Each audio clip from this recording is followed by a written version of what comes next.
कल के बवाल के बाद आज नोएडा में जो हालात है बिल्कुल स्थिर हैं और बिल्कुल सामान्य हैं। आप देखें तो यहाँ पर जो आला अफसरान हैं वो लगातार जो है गश्त कर रहे हैं।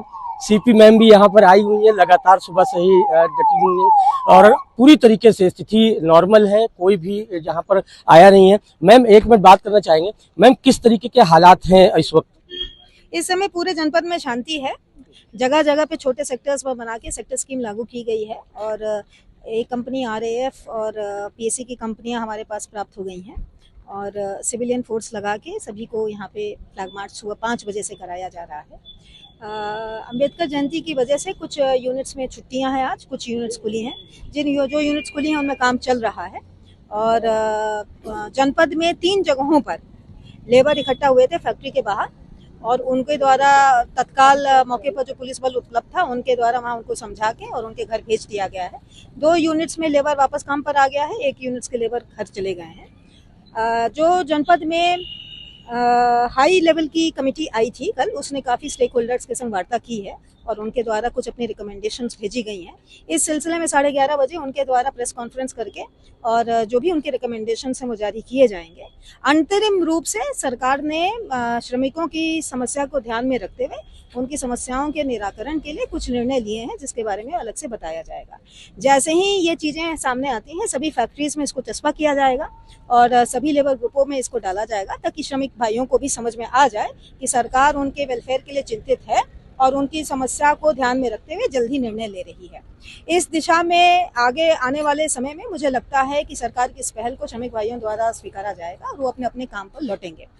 इस पूरे इन्वेस्टिगेशन के दौरान पता चला है कि एक संगठित कुछ संगठन है जो प्रदेश में और प्रदेश के बाहर भी जहां पर भी किसी भी प्रकार का अनरेस्ट होता है उसमें आते हैं और वायलेंस के लिए दुष्प्रेरित करते हैं। ऐसे एलिमेंट्स के खिलाफ भी कार्रवाई की जा रही है। पिछले कुछ दिनों में 50 से अधिक ऐसे ट्विटर हैंडल्स या अन्य सोशल मीडिया के हैंडल्स बनाए गए हैं जिनके द्वारा से श्रमिकों को लगातार वायलेंस करने के लिए, आगजनी करने के लिए, तोड़फोड़ करने के लिए, पुलिस के संग भिड़ने के लिए उकसाया जाता रहा है।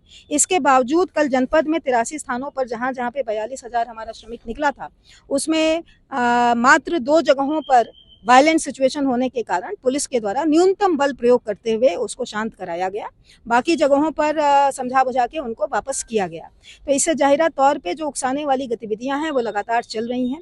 कुछ ऐसे भी हैंडल्स पता चले हैं जो बॉट ऑपरेटेड हैं और उनमें जेनरिक कमेंट्स डाले जा रहे हैं। इसका मतलब इस सारे पीछे कोई षड्यंत्र कर रहा है, एक ग्रुप है जो कॉल सेंटर टाइप का चला रहा है और श्रमिकों को उकसाने के लिए अलग अलग राज्यों से भी ऐसी सूचनाएं इन ग्रुपों से जुड़कर प्रेषित कर रहा है। ऐसे एलिमेंट्स के खिलाफ कुछ के मामले में FIR दर्ज की गई है और आगे भी FIR दर्ज करके सख्त से सख्त कार्रवाई की जाएगी। जनपद गौतम बुद्ध नगर में आज की तारीख में कल भी सारे स्कूल कॉलेजेस खुले थे, ऑफिसेस खुले थे, सारे कॉरपोरेट और IT सेक्टर की इंडस्ट्रीज भी खुली थी, जन जीवन सामान्य रूप से चला था। आज भी सब सामान्य है और आशा करते हैं आने वाले दिनों में जनपद गौतम बुद्ध नगर में पुलिस और प्रशासन की इस पहल से शांति का माहौल स्थापित होगा। कितनी गिरफ्तारियां और कितनी FIR हो चुकी हैं अब तक? देखिए, कल जो है 7 FIR लिखी गई थी और उसके पहले 3 FIR लिखी गई थी। इन 7 में कल मौके से ही 300 से अधिक लोगों को गिरफ्तार किया गया है। जो षड्यंत्रकारी हैं उनमें से भी कुछ लोगों को चिन्हांकित करके और उनकी भी अरेस्ट की गई है। बाकियों के लिए टीमों को लगाया गया है।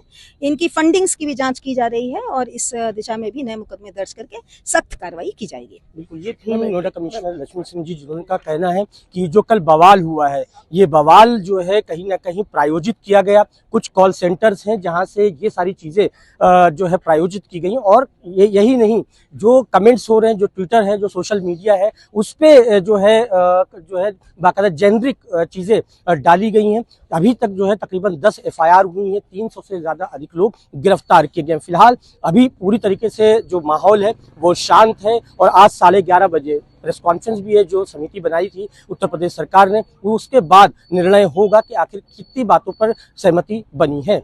सालिद के साथ दानिश, भारत समाचार, नोएडा।